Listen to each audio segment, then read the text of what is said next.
heartbroken to share that Joan, my wife and partner for 50 years, has passed away.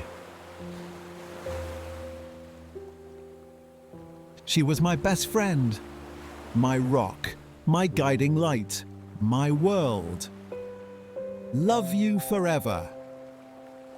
Richard.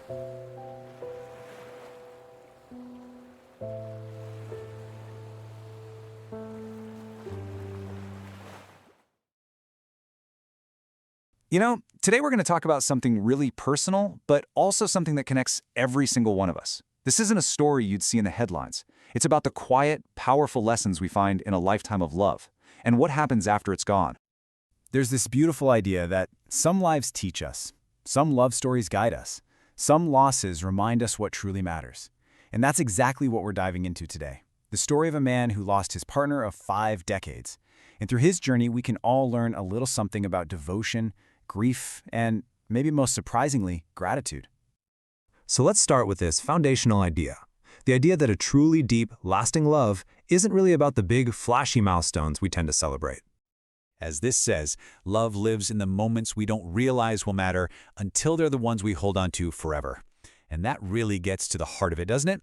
50 years together isn't about a few grand gestures. No, it's built on thousands of tiny, ordinary interactions that together, they become the bedrock of a shared life. Think about something as simple as a quiet smile. The man at the heart of our story, Richard. He wrote about his wife Joan's smile, how it would just light up her entire face. It's such a small detail, but 50 years later, it's one of the things he holds on to the tightest. And then, of course, there was the laughter.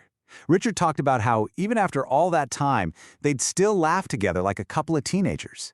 And that just shows you, doesn't it? The joy in their bond never really got old. And maybe the most important thing of all, it was about just showing up for each other.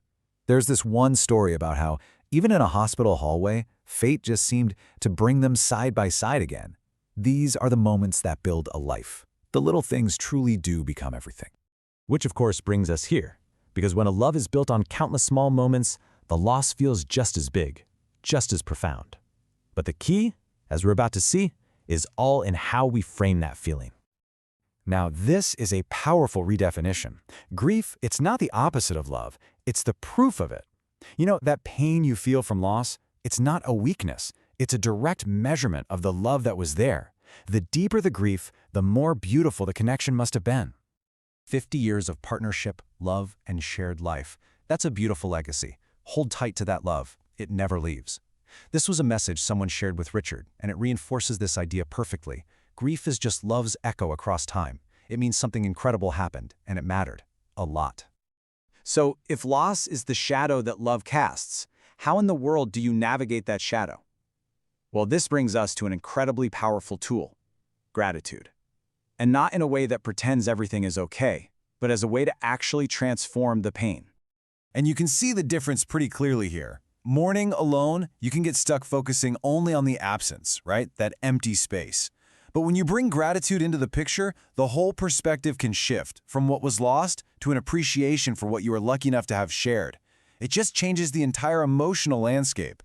And this is a crucial idea.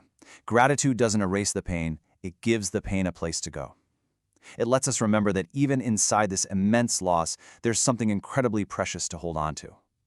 It turns memories into guidance and love into a living, breathing legacy. And that idea of a legacy, well, it leads us right to our next point. This idea that the people we love become a permanent part of who we are. So how does that actually work? I mean, really, how do the people we love stay with us long after they're physically gone? Well, their love literally gets woven into our very being. It shows up in the way we speak. Maybe we start using a phrase they always used. It influences the choices we make, the values we carry with us, and the kindness we show to other people. They're never really gone because they live on through us. Joan wasn't just beside you. She was woven into your every step. Wow. This line, written to Richard, just captures it perfectly. A lifelong partner doesn't just walk next to you, they become part of your foundation, part of the very way you move through the world. And that brings all of these ideas together, right back to the central metaphor for this whole explainer, this idea of a bridge. Gratitude is that bridge. It's the thing that connects the overwhelming beauty of love with the incredible pain of loss. See, gratitude lets us do two things at once that feel like they should be impossible. It gives us the space to truly mourn what we've lost, to feel that ache, that emptiness. But at the exact same time, it lets us celebrate what we shared, to feel this huge appreciation for having had that love in our lives at all. Gratitude is how we honor what was, while learning to live with what remains. It's not about saying, I'm glad this happened. Of course not. It's about being able to say, I am so deeply, deeply grateful that I got to love this person, even though losing them hurts more than words can say. It lets us remember with tenderness, instead of only with pain. And if there's one core takeaway from all of this, I think it's this right here. Love teaches us. Loss reshapes us. Gratitude carries us. Love gives us the lessons. Loss forces us to grow and change. And gratitude, well, that's the strength that lets us carry that love forward into the rest of our lives. So for anyone listening who has loved and lost, please know you are not alone. The greatest gift we ever get is the chance to love someone so much that saying goodbye feels impossible. And yet, somehow, love finds a way. It finds a way to walk with us every single day. This is Gratitude Space Radio. Thanks for being here. Share the love, listen on Apple Podcasts and Spotify. And explore more at gratitudespace.com.